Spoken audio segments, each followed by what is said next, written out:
Good morning, good afternoon, good evening, ladies and gentlemen, wherever you are in the world. Welcome back to The Caring Economy with Toby Usnik. I am so honored today to have as our guest Maurice Jones, who is President and CEO of LISC, also known as the Local Initiatives Support Corporation. This is a U.S. nonprofit community development financial institution, or a CDFI. And at the helm of this robust organization, Maurice is really working at that intersection of private and public sectors for true social impact. And this is impact that is in the billions, not the thousands, not the millions. So before we bring Maurice into the conversation, I just have to read a little bit of his bio for you all so you can just get a sense of who this man is. This really is a life that deserves certainly a movie or a soundtrack, I would say. Maurice was born in rural Mecklenburg County, Virginia. He was raised by his grandparents on their tobacco farm. His life and mine intersected as undergraduates at that fine small liberal arts college, Hampton-Sydney College, go Tigers, known for forming good men and good citizens since 1776. After Hampton-Sydney, he was awarded a prestigious Rhodes Scholarship and attended Magdalen College, Oxford, before then going on to earn his law degree at the University of Virginia. Joining the private sector, Maurice was a general manager of the Virginia Pilot in Norfolk, Virginia, and went on to become president and publisher of its parent company. He also worked in a Richmond law firm and in private philanthropy investing for community-based efforts to benefit children in the Washington, D.C. area. With his legal training, Maurice worked during the Clinton administration on legal, policy, and program issues at the Treasury Department, where he also helped manage a then new initiative called Community Development Financial Institutions, or CDFI funds. So you're getting the prelude here, folks. A federal program that has grown to be a critical supporter of nonprofits that leverage its capital to bolster their communities. During the Obama administration, then, Maurice went on to serve as Deputy Undersecretary of HUD, the Department of Housing and Urban Development.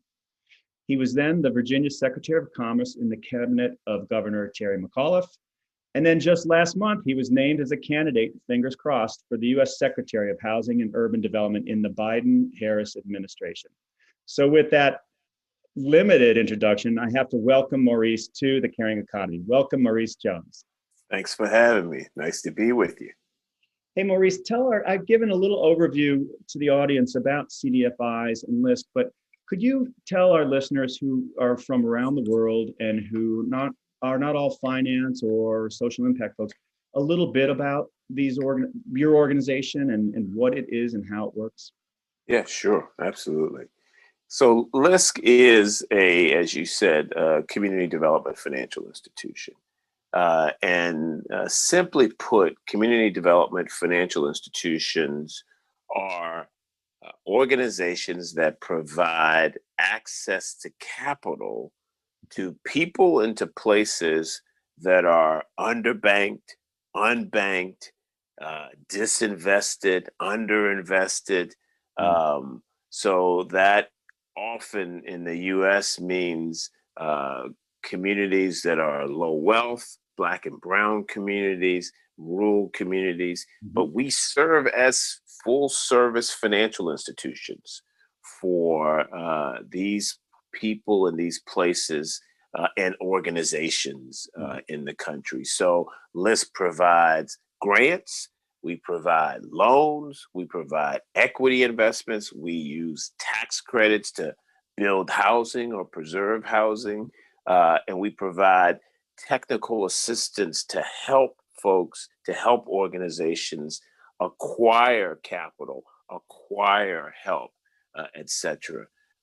So we really do combine the financial tools with the consulting and technical tools, with the big goal being to really try to catalyze investment in the underinvested and disinvested places in the country. That's what we do at LISC. That's what the CDFI industry does in this country. Yeah, it's interesting you say it's an industry because it's one that I think a lot of people don't know about, which is one of the reasons I'm thrilled to have you here, because I think in my experience, this is a way forward. we can't rely on old-fashioned philanthropy or old-fashioned pure commerce to be the solutions to elevating communities to a better place. I know that 2018, I saw your reports. You had about 1.5 billion in grants and claimed to have leveraged about $4.4 billion in total development with 700 partners across America. We've got 35 cities, 2,100 rural communities, and 44 states. It doesn't get much more democratic or inclusive than that, does it? No, I think your point is well taken too. That when you think of the financial system, the system of commerce in the country, what people often overlook is the industry that is known as the community development financial institutions industry, which is serving a big portion of the country that does not have consistent financial and other relationships with what one would traditionally think about as making up the big banks or the community banks, et cetera. You've got a whole industry that's actually maintaining relationships with people and places and organizations, and have been doing it for quite some time, and deploying capital.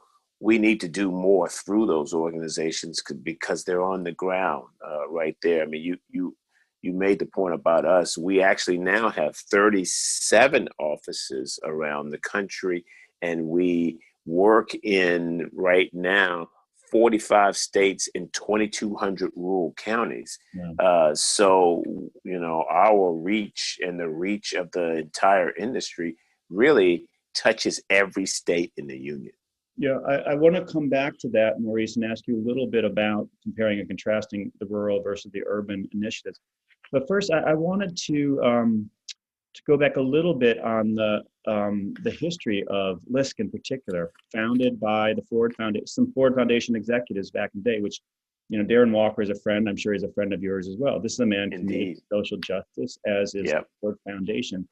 Awesome to think that 40 years ago, they were thinking this way, and to go on to where you are today, where LISC has, I think, $60 billion worth of value it can claim in supporting everything from affordable housing, 400,000 affordable units, to 66 million square feet in retail and community facilities, really helping individuals get into the economy so that they can then grow their wealth, grow their communities. Just awesome, that visionary way. So you're now the fourth CEO of this organization in those 40 years, right? I am. Yes, that's correct. Awesome.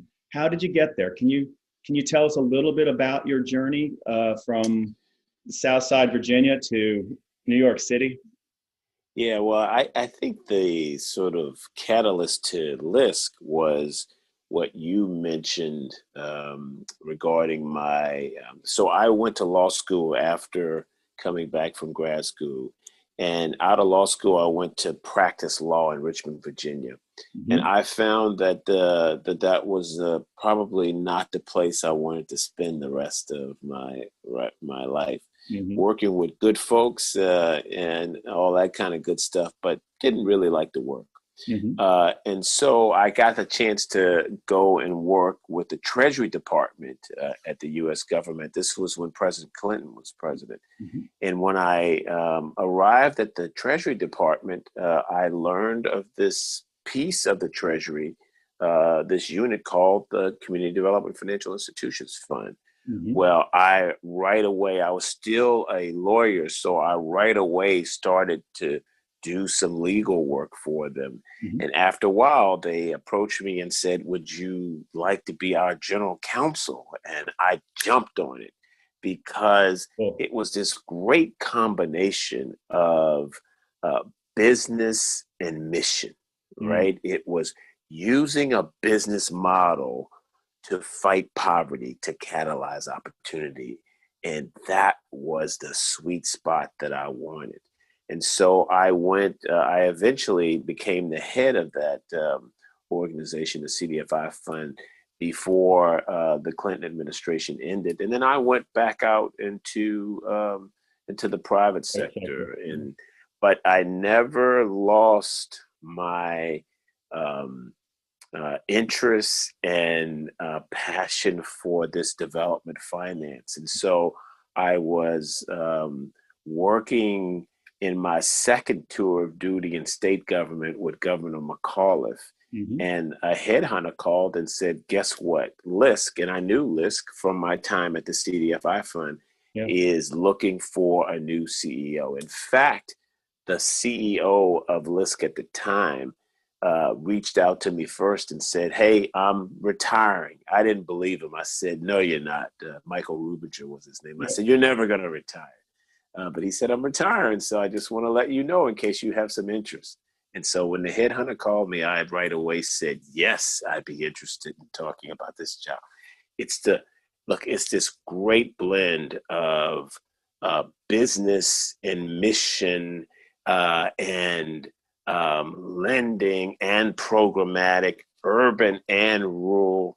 Yep. It just has all the components that I have great interest in, and it really works. It really makes a difference. And so that's how I got here. Yeah, well, it seems to me you are a purposeful person, purpose-driven, and that narrative has woven through your life. And I think that, going back to Hampton, Sydney, I think there is something in the water there about service. And there's definitely something in the water. So, yeah. Hampton, I know Sydney you says good men and good citizens, right? And so, you even have our colleague Jackie Chan over there. That's right. I do have Jackie. He's awesome. So he's please say hi to Jackie. I shall. So with the one of the other things that really fascinates me about your journey, Maurice, is that you have brought all your learning along the way. So this social impact is so buzzworthy now. It has been for the past several years, and I think everyone is well-intentioned when they go there, so to speak, but you're doing it, and you've been doing it, and you're bringing it, infusing it into LISC. And I wonder about that. I know you have your new, you call it 10X initiative, or yeah. Can you talk a little bit about that? Because it seems to me that that's a great example of how you're really generating the impact with investors. Yeah. So think about this moment, right? We are in a country and a world, but just confined it to our country, where I think one of the biggest threats to the American democratic experiment, and it remains an experiment, are the massive gaps of wealth and health and opportunity that exist between whites in the country and people of color, just to put it simple. Mm-hmm. And we've got tools that can actually fight to close those gaps. And so my thought was, what better thing should we be doing? Mm-hmm. This is the greatest threat to the American democracy. Let's use our tools to fight these gaps. So we put together a project, 10X, we call it,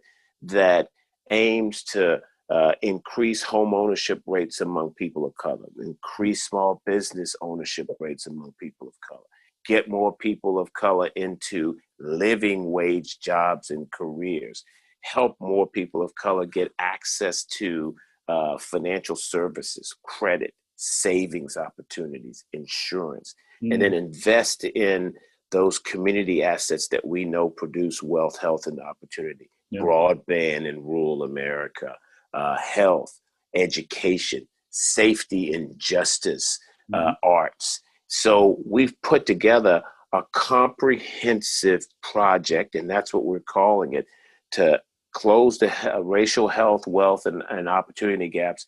And we're going to raise $1 billion to actually do this. And what we're saying is 10X, right? Stay with us for 10 years. The wealth gap between whites and blacks is 10 times. And you need to do 10X bold, innovative thinking if you're really going to solve these problems. All that name 10X is an allusion to all of that. But at base, this is about, I think, fighting what's really keeping us from being a more perfect union. And e pluribus unum. That's it. Yeah. That's it. I'm reminded earlier this year, I spent a couple of months working on the Bloomberg campaign. I'm a big fan of Mike Bloomberg. And he launched the Greenwood Initiative, which I'm sure you're familiar with, which Absolutely. is along the same lines. Give people Absolutely. who've been unbanked or have not had the classic asset to build their wealth on, which is home ownership, right? So if you Yeah. help them build to be able to get loans to buy homes, then they can accrue wealth and build Yep. their communities, job Yep. creation, That's it. HBCUs, the historically black colleges, universities. All these things are so basic, I think, fundamental, and they're not. I don't think of them so much as a black-white issue. I think of them as you say, tools that can be used by anyone. And so I'm excited to see what you're doing there. And I wonder how it's been culturally to sell into, starting with your board, right? You Yeah. have It hasn't been hard to culturally sell this at all. You good. know, we're in a moment now, right? We've got a pandemic that is disproportionately impacting low wealth communities around the country. We've got a recession that's disproportionately impacting businesses led by women and people of color. Mhm. We've got a racial reckoning going on. These are all recent challenges and crises, and I think calls to action Mhm. that actually have as their genesis a long history in the country of not yet being there when it comes to treating us all as an equal and valued member of the human family. Mhm. 10X is let's use some tools to actually help the country pursue that mission better. Yep. And so selling that to folks has not been a challenge at all because people now are more awake and aware Mhm. that this project has a lot of work to do. So let me ask you about that. So, ladies and gentlemen, again, we have today as our guest on the Caring Economy, Maurice Jones, who's president and CEO of the LISC, or the Local Initiatives Support Corporation. Maurice, the 10X initiative, how can we, for our audience members who want to explore it, get involved, possibly invest? Are you interested in family offices? Are you individual investors, financial advisors? How does Yeah. one approach So it? great question. So let me big picture. We're trying to raise $1 billion for this project. $100 million in grant capital, $900 million in low to no cost debt and equity capital. Mhm. Anybody who wants to invest, actually, they can go up on our website at www.lisc.org and see all of what 10X proposes to do. And in terms of investing, they can reach out to me directly so that I can put them in touch with the folks who are actually managing their investments. Great. Here's the thing: you can invest in grant fashion, you can invest in a PRI, or program related investment in fashion, you can invest Mhm. in debt fashion, you can invest in equity fashion, you can invest and providing a guarantee. So we have multiple options for individuals, for family offices, for corporations, for foundations to actually invest in this project. What we're asking is invest for the long term, Mhm. invest for a 10-year Yeah, 10 years journey plus. Yep. that can really produce results. Which is a fair ask, right? I mean, if you're really committed to social justice or cause solutions, be it cancer or climate or COVID, you don't want a flash in the pan kind of Yeah, investor. you can't get it done, right? The issues that we're trying to address are issues that require faithfulness in Mhm. order to actually solve them. Yeah, and Uh, you've got a 40-year record of doing it. And and really, we know how to do it, and these tools work. We know how. We've got, to your point you were making up front, we know how to produce housing for these communities. We've produced 420,000 units of housing, right? We know how to produce community facilities that actually catalyze opportunity. We've got almost 70 million square feet of community facility space out there. So no, we know how to lend, right? We've invested and leveraged $65 billion. So this stuff works. And by the way, we've never not repaid an investor the return that was promised. In a timely manner as well. I'm knocking on wood, Yeah. never late, never not paid. I'm knocking Cool. on wood as I say that to make sure I don't jinx myself. Well, I think your disclosure is very clear. You want flexible, nimble, and creative investors, Yes. right? Yes. And absolutely. I will tell you, in all my work with family offices and philanthropists around the world, the wealth transfer that's happening now and the next gen that is inheriting this money, that's what they want. They don't want traditional checkbook philanthropy. They Yes. don't want old school grants. They want to be in it, and they want to learn and be a part of it. And it's a really exciting time to see that wealth transfer. But what you also allow is the values to transfer with it, right? Yes. So from one generation to the next, you can do it as a family if you want. Absolutely. I tell people all the time, we were doing impact investment before it was cool. Right. And so I am glad that there are now more players on the court. And so I say, welcome. Let's have a big, bold game, right? Let's not play small ball. Let's go 10X. That's what I'm saying. That's super exciting. So tell me about so you've got Robert Rubin as your board chair, right? He is, yes. Goldman Sachs alumnus, former U.S. Secretary of the Treasury. Yep. I mean, if that doesn't give an investor confidence in LISC and you, then I don't know what would.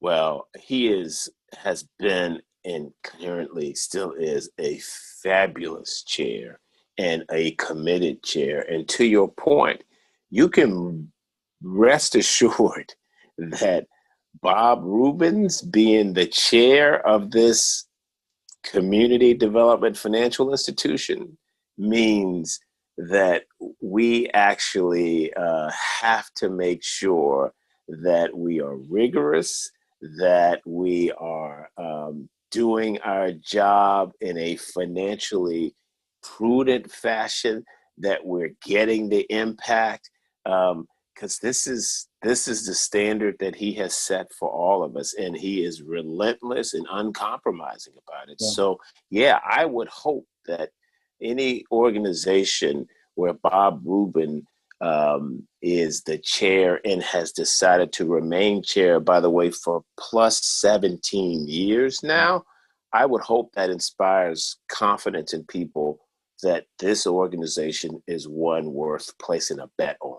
Absolutely. And then again, your leadership, your predecessor's leadership, but those 40 years of impact that you have generated speak volumes, I believe. So I'm hopeful that some of our listeners will be following up with you directly, and I'll continue to wave the flag. Again, ladies and gentlemen, we have Maurice Jones today. He's president and CEO of LISC, the Local Initiative Support Corporation. He's also, as I am, a proud alumnus of Hampton-Sydney College.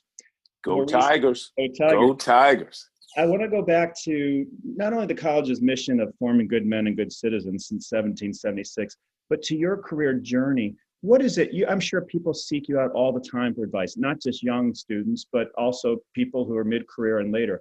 Do you have any particular sound bites, lessons learned, or regular mantras that you would want to share with our listeners? Because we have a lot of those, both young career aspirational folks, as well as mid-career and C-suite executives. Yeah,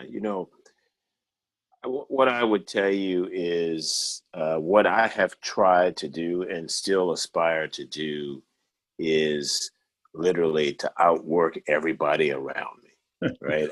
And I tried to do that at Hampton-Sydney, right? I tried to outwork because, practically everybody around me was 10 times smarter than me. So I was like, oh man, so what do I do? How do I mitigate that? Well, my mitigation strategy was outwork them. Just outwork them, study longer into the night, et cetera, et cetera. So outworking folks, literally trying to. The other piece for me is I have, and this happened certainly at Hampton-Sydney, I always seek out mentors. Yep. Folks who have already been on the pathway or some of the pathways that I aspire to travel. Mm-hmm. And I make sure that I seek them out, right? Mm-hmm. Not waiting until the other way around, but I seek them out to learn from them, to acquire perspective from them. And it has been a game changer in everything that I've done all through my career. Yeah. The last thing is this sense of values. I have tried to make sure that I brought my sense of values with me and held on to them and maintained them in every place that I've been. And where, you know, getting ahead or advancing or making a profit conflicted with my values, I have sacrificed that profit or that getting ahead. So I would tell people, have your own sense of values and do not let anything distract you from them. That doesn't mean you won't make mistakes. I make 20 every day before 7 a.m., right? But hold on to your sense of purpose and values. Those would be some of the things. I'm with you. I talk about having, I sort of cotton to people who I describe as having a moral compass that points north. And you just know it when you're in their presence. I think some of the people you've worked with that you have on your board are examples. I wonder, I wonder if, and also when you talk about working hard, I'm reminded of Sally Sussman, who was on our show earlier this year, head of comms at external affairs at Pfizer. We used to work together at American Express, and she used to say, the harder you work, the luckier you get. And I believe with that. You know, it's luck plays somewhat. I should have added in that luck thing because, man, let me tell you, luck has been good to me. Yeah. I tell people all the time, it's better to be lucky than good. Right. And then it also reminds me your second point for our listeners about the mentor piece. I know what you do also that I do is the reverse piece, right? Like you seek out mentors, but at the same time, you're ready, willing, and able to mentor others. I know. I see that as, you know, that's how you give it back, right? You give back as well. So yeah, absolutely. I try to do that too. Yeah. Well, ladies and gentlemen, I want to thank again Maurice Jones, who's been our guest today on the Caring Economy. Maurice is not only a Hampton-Sydney alumnus, but he is the president and CEO of LISC, the Local Initiative Support Corporation, really rocking the world with impact investing and community development. So, Maurice, any final thoughts for our listeners on the Caring Economy? You know, I guess what I would say in this season is I know we're all fighting pandemics and recessions and experiencing a racial reckoning. And I hope that everybody stays well, stays healthy. My thoughts and my prayers and my best wishes go out to all of your listeners. And Toby, it's always nice to connect to a Hampton-Sydney man. So thank you so much for your time.